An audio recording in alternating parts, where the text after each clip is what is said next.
And that spring, they had a very hard, tough spring, and they went back to fall practice. And they were going through two-a-day practices, and of course Coach Bryant and coordinated all the coaches. His job, he said, was to coach the coaches.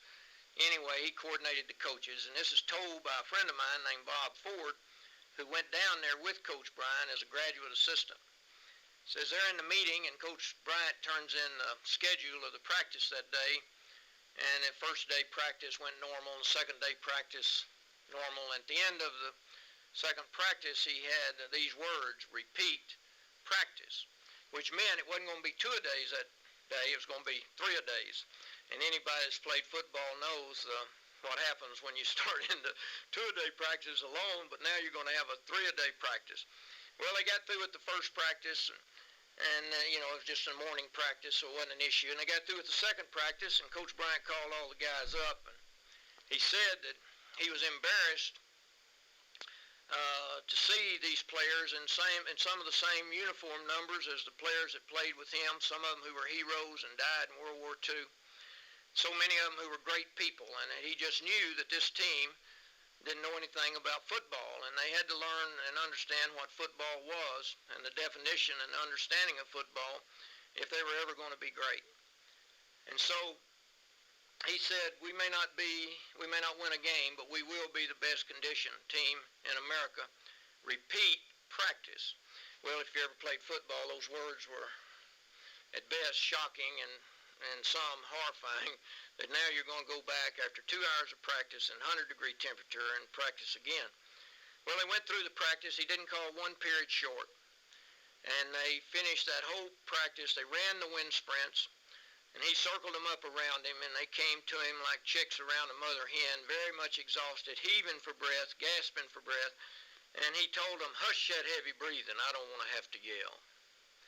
And he commenced to tell them what football was. He said, football is jumping in your sleep at night, wondering if it's time to go to practice. It's getting up and going down and putting on an old wet uniform that you had from the day before, and going out and facing a coach who's been all over you. It's blisters on your feet, scrapes on your shin, scratches on your back, and going out and practicing in a brutally hot sun and doing two-a-days, and in the case of Coach Bryant, there are three-a-day practices.